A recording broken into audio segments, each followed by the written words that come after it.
are my favorite books of 2023. I stopped keeping track of how many books I was reading. I think I passed 100 though, right at the end. Anyways, this is going to be a top 10 or something. I don't know how many there are. They're also not in any order, just the order of the stack itself. So off the top we have Agua Viva by Clarice Lispector. There's definitely been a resurgence or a renaissance going on this year where a lot of people have been talking about Clarice Lispector, and it's very warranted. I think her style is so singular and off-putting. This book in particular, Agua Viva, is super skinny. It's like 70-something pages, and it's the book equivalent of someone telling you that you're manually breathing and that you're manually blinking and you are super aware of how your tongue feels in your mouth now. It's that, but through text. The entire thing is about being super hyper aware of the moment itself, the moment of inception of thought, of creation of output, and the judgment or filter in between those two, and kind of letting go of all of that in creating something that is, like the title suggests, free-flowing, water running through your fingers. It is like a jazz improvisation through text. It's incredible, really. And if you make anything at all, I recommend reading this. Next is The Piano Teacher by Elfriede Jelinek. I always forget her name, but I do not forget how this book made me feel, which is skin crawling, like so uncomfortable. It is like a very dark comedy. I think that she is actually very comparable to Clarice Lispector, just in a less like meta, self-reflective way. Just on a sentence level, Jelinek uses punctuation as a weapon and just bashes the reader over the head with these super uncomfortable scenarios, and then they're delivered in a way that's so stilted and jagged and just off-putting is the best word I can use for this. Again, very dark, but once you realize it's a dark comedy, it's really easy to laugh along just because of how much nervous tension there is injected through every scene. I've since gone on to start reading 2 other books of hers, and her style is very comparable to Lispector. I get very similar energy between them, just in a less meta sense, although she does inject, an authorial voice into it, where she kind of casts judgment on the characters through this weird, like, omniscient narrator, in parentheses. Anyways, really like the book. The movie was also super cool, the Haneke one, although the book is like its own beast. Next is a much lighter note, Inciting Joy by Ross Gay. Struggled to pick which book of his I was gonna talk about in this, just because he has become one of my favorite writers ever of all time, not just of the last year, but I've read I think 4 of his books now, and each one has moved me for a different reason, although this one I think is the most consistent out of all of them.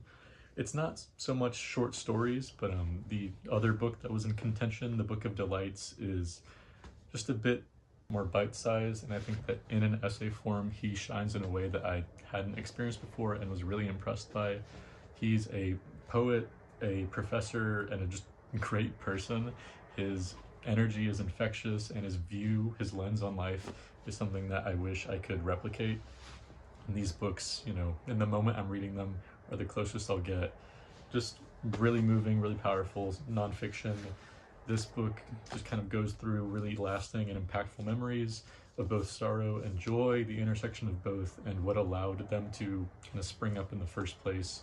It's a celebration on emotion, and highly recommend more people read him, just anything by him. I'm just picking this one because, again, I think it's the most consistent throughout. This one, a surprise favorite, is In Love by Alfred Hayes. Just kind of a random NYRB I took a chance on, and I was super floored by this. Alfred Hayes was a writer I had no idea about, but I think, if I remember correctly, this video is kind of off the cuff, but he is a screenwriter in the 1950s, question mark. Anyways, there's like a hard-boiled, kind of fast-paced quality to this, where there's a very like dark nightlife being explored, but through very emotive and damaged characters. He focuses a lot about love, and I've read another book by him as well, but his characters are very flawed and almost always meeting in these like seedy bars and discussing a past that is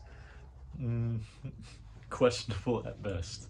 I think that on a sentence level, it is super interesting and engaging, where certain passages will just be the most beautiful thing I've ever read, and then other passages will be these really great depictions of arguments and the kind of flip side of love, and these weird moments of entitlement where you feel like you are allowed to hurt the other person for some expectation not being met. It's just really twisted and gnarled and truthful. Yeah, really memorable. Again, just kind of like a random book I took a chance on. Haven't super seen much discourse on this, but yeah, check it out if that sounds interesting to you guys. Next is The Argonauts by Maggie Nelson. Powerhouse of a book that is, I don't know quite how to describe this. It is just a recounting of Nelson's relationship to her partner, herself, her child, her mother. It's so layered and spellbinding. It's woven together through a ton of references to literary and academic texts and ideas of a lot of queer theory and also like critical theory in terms of art and academics. It's so many things at once, and it doesn't ever feel overwhelming. It's, again, super singular to their life, but it's very easy to connect to and resonate with. It's just super powerful and emotive. There's a ton of emotions being explored. Grief, I think, is a very central one. Anxiety, fear, kind of questioning, and it's her posing questions more out of like a sense of self-survival than than kind of claiming that she has the answer herself. Someone working through their own life, and you can just kind of read alongside them and apply it to yours. Yeah, really beautiful, I think, especially through like a queer lens. Gorgeous book. Another book that I'm very impressed by, that also has a lot of buzz. I feel like The Argonauts is also very acclaimed. Rachel Cusk as an author is someone that I've heard a lot about, and this is the first foray into Cusk that I had, and I see the appeal, the buzz, because it is written so sharply and in a way that is smarter than you want to give it credit for, because it's doing things so pared back and minimally and sharply, so precisely, that there's like outline in particular was really interesting because it's written kind of conceptually, I guess, where the form itself is like the end product or like the major draw of the book. It's broken into 10 separate sort of like essay, lecture, short stories, and I'm realizing I don't really talk about the plot of these books very much, but this one I guess I will start. So it's about these 10 different stories that this teacher is going to Greece to kind of give these lectures on, and their experience of going to instruct these classrooms is broken up into 10 different short stories, and each of the short stories kind of functions as its own mini lecture in form, in writing, in how to kind of craft a story in a closed setting, how to have a character monologue but still kind of it's crazy. I'm not going to pretend to be able to like replicate what she pulls off in this book. It felt like it was too smart, like smarter than I wanted to justify it being. Like there's no way that she's like this good, right? But she definitely is, and by the end of it I was just super impressed. The author themselves, or the character themselves, never is the focus of any of the 10 stories. So kind of as the name suggests, you kind of build this character by focusing on the surrounding characters of her life, through like past friends, through people that she meets, through the conversations that she has, through all these like auxiliary details that kind of form the boundaries of her and make her out of the outline of her. Does that make sense? Anyways, I'm going on a little too long about this book, but warrants a lot of dissection. Another book that I got a lot of value out of dissecting was Discourse on Colonialism by Aimé Césaire, sorry. It's super short, less than 100 pages, and me and my friends got a lot of mileage out of the concepts being discussed. I think especially in terms of Palestine.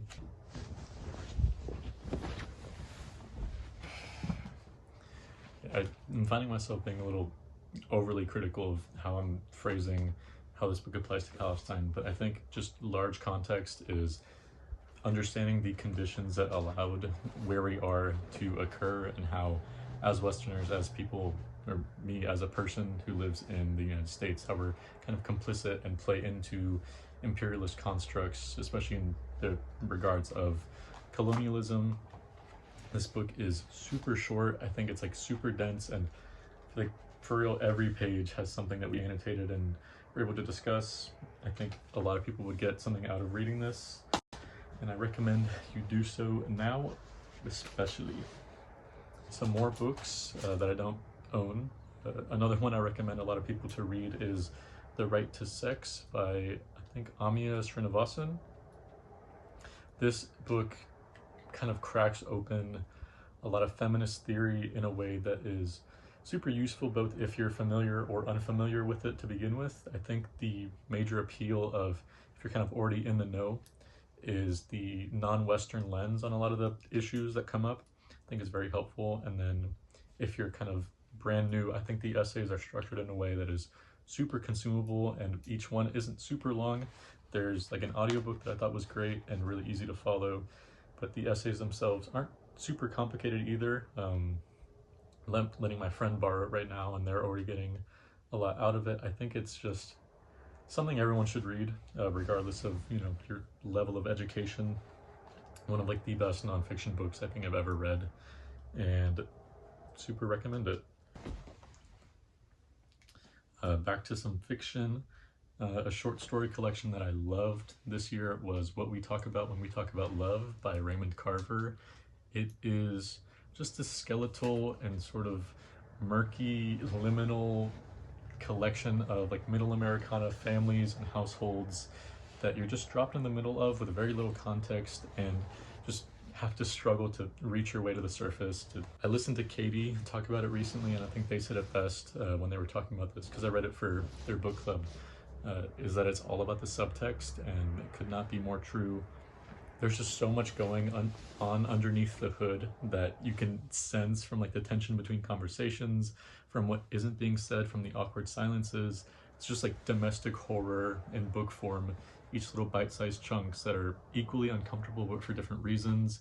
At the same time, there's a tenderness within them all of family and relationships that are strained, but there's still like a sense of what made them great in the first place. It's just really beautiful, really evocative on a sentence level. It's also very interesting. He, as a writer, Carver, was just on another level. I've read 3 other short story collections by him. He's quickly becoming a favorite writer of mine, and this collection was my favorite by far. Speaking of authors that were new to me, Toni Morrison with The Bluest Eye messed me up. She is incredible. She's also been garnering a ton of praise. I feel like this year I saw a lot of my booktube friends also reading books by her, and if you're not already on it, all aboard the Morrison train, because yeah, just some of the most impactful and powerful transcendental books that I've ever read. There's so many individual quotes that I had to stop and like do triple takes to really, like, it's just so beautiful and moving and affecting. Like, there's like a lasting impression from, I've only read 2 books by her, but they're both just, I'm still reeling from them, and The Bluest Eye being my first, it's just incredible. Yeah, just an all-time favorite for me for sure.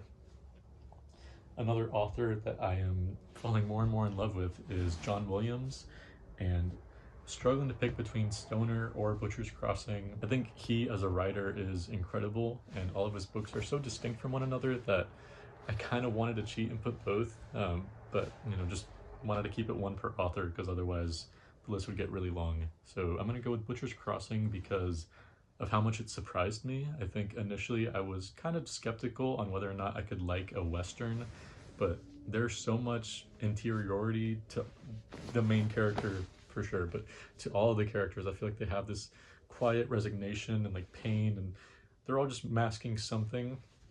And I think the longer that you spend with them, the more you kind of see these battles that they're undergoing, whether it's man versus man, man versus God, man versus nature. I think it does all 3 super well.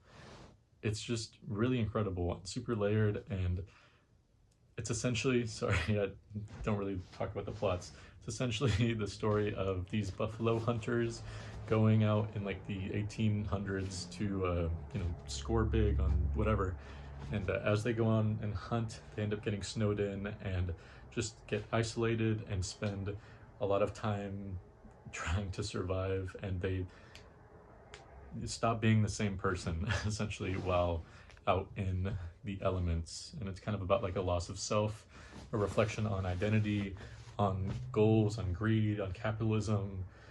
It's super layered and yeah, really like dense and philosophical, but still engaging. It does a lot of things really well, and I was super impressed by it. Okay, and the last book that I really loved last year was The Last Samurai by Helen DeWitt. Most of the books I talked about were pretty short, like 300-ish pages, but The Last Samurai, if I remember correctly, was like 600 or something. Yeah, the only like longer book that I super enjoyed.